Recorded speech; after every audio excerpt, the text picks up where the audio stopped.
ഞാൻ ഷൂട്ടിന് പോലും ഒഴിവെടുത്തിട്ട് വന്നത് ക്ലാപ്പടിക്കാൻ വേണ്ടി മാത്രമാണ്. നാമസയുടെ ഹിറ്റായ പടങ്ങളെല്ലാം ക്ലാപ്പടിച്ച ഞാനാണ്. ഇതിന് ആവശ്യം ഒന്നും പറയില്ല. അപ്പൊ ഞാൻ തന്നെ പറയുന്നത് എൻ്റെ ആവശ്യമായതുകൊണ്ട് മാത്രം പറയുന്നതാണ്. അപ്പൊ ഈ പറഞ്ഞു സൂപ്പർഹിറ്റാണല്ലോ, പറയേണ്ട കാര്യമില്ലല്ലോ, ക്ലാപ്പടിച്ചാണല്ലോ. അപ്പോ എൻ്റെ രണ്ട് സ്നേഹിതന്മാർ ഈ ചിത്രത്തിൽ ഞാനുണ്ട്, അഭിനയിക്കുന്നുണ്ട്. എൻ്റെ രണ്ട് സ്നേഹിതന്മാരാണ് ഇതിൻ്റെ പ്രൊഡ്യൂസേഴ്സ് ദിലീപും രാധശ്രീയും. അപ്പോൾ ഞാൻ എന്നെ ബുക്ക് ചെയ്തപ്പോൾ ഞാൻ ചോദിച്ചു ആരാണ് പ്രൊഡ്യൂസ് ചെയ്യുന്നത് ചോദിച്ചപ്പോൾ രാധശ്രീയോട് പറഞ്ഞു ഞാൻ രണ്ടുപേരും കൂടിയാണ്.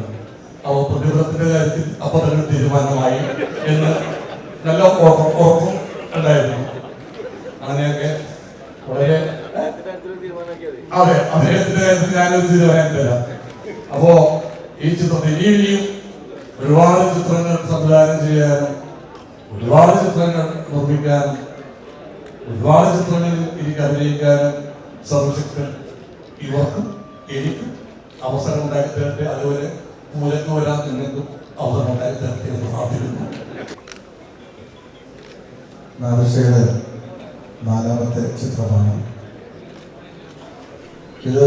നാദൃശ ചെയ്ത ചിത്രങ്ങളിൽ നിന്ന് വളരെ ഡിഫറെൻ്റ് ആയിട്ടുള്ള ഒരു ചിത്രമാണ്.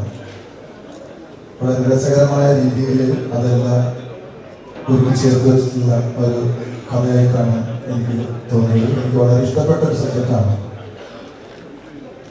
നമ്മളെപ്പോഴും ഒരു സിനിമ ചെയ്യുമ്പോൾ ഒരേ പാറ്റേണിൽ പോകരുത് എന്ന് ആഗ്രഹിക്കുന്ന പല വലിയ ഡയറക്ടർമാരുടെയും പട്ടികയിലേക്ക് വരാൻ സാധ്യതയുള്ള ഒരു ചിത്രമാണ് നാദൃശ അടുത്ത് ചെയ്യാൻ പോകുന്ന കേസ് എന്ന് പറയുന്നത്. അത് ഞാനുമുണ്ട്.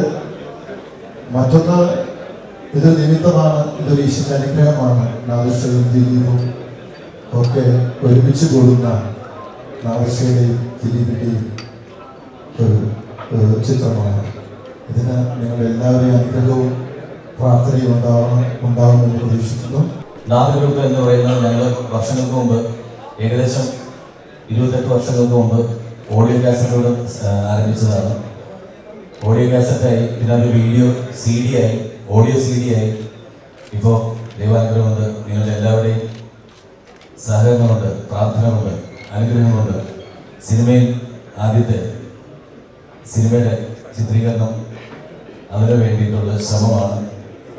നിങ്ങളുടെ പ്രാർത്ഥന ഉണ്ടായിരിക്കണം. ഒരുപാട് പേർ ഇനിയും സംസാരിക്കുന്നുണ്ട്, അതുകൊണ്ട് ഒന്നും ധാരാളമായി പറയുന്നില്ല. ഒറ്റവാക്കിൽ ഇതൊരു വലിയ വിജയമായി തീരട്ടെ എന്ന് ആത്മാർത്ഥമായി ആഗ്രഹിക്കുന്നു, പ്രാർത്ഥിക്കുന്നു, ആശംസിക്കുന്നു. എല്ലാ ഈശ്വരങ്ങളും നല്ലത്. എല്ലാവർക്കും നമസ്കാരം. ഒരുപാട് സന്തോഷം നാദൃശയുടെ ഒരു വോക്കിന്റെ ഭാഗമാകാൻ കഴിയുന്നതിന്, വീണ്ടും ദിലീപിന്റെ കൂടെ അഭിനയിക്കാൻ കഴിയുന്നതിന്. ഇതൊരു വിജയ ചിത്രമായിരിക്കും എന്നുള്ളത് സലീമേട്ടൻ പറഞ്ഞതുപോലെ നമുക്കെല്ലാം ഉറപ്പുള്ള കാര്യമാണ്. അതിൽ തന്നെ സംഭവിക്കട്ടെ. അതൊരു ഭാഗമാകാൻ വേണ്ടിയും ഇവിടെ വരാൻ കഴിയുന്നതിലും അവസരം തന്നതിന് കേൾക്കണമെന്ന് നന്ദി പറയുന്നു. Thank you so much. ഇത് ഞാൻ ഷൂട്ടിന് പോലും ഒഴിവെടുത്തിട്ട് വന്നത് ക്ലാപ്പടിക്കാൻ വേണ്ടി മാത്രമാണ്. നാമസയുടെ ഹിറ്റായ പടങ്ങളെല്ലാം ക്ലാപ്പടിച്ച ഞാനാണ്. ഇതിന് ആവശ്യം ഒന്നും പറയില്ല. അപ്പൊ ഞാൻ തന്നെ പറയുന്നത് എൻ്റെ ആവശ്യമായതുകൊണ്ട് മാത്രം പറയുന്നതാണ്. അപ്പൊ ഈ പറഞ്ഞു സൂപ്പർഹിറ്റാണല്ലോ, പറയേണ്ട കാര്യമില്ലല്ലോ, ക്ലാപ്പടിച്ചാണല്ലോ. അപ്പോ എൻ്റെ രണ്ട് സ്നേഹിതന്മാർ ഈ ചിത്രത്തിൽ ഞാനുണ്ട്, അഭിനയിക്കുന്നുണ്ട്. എൻ്റെ രണ്ട് സ്നേഹിതന്മാരാണ് ഇതിൻ്റെ പ്രൊഡ്യൂസേഴ്സ് ദിലീപും രാധശ്രീയും.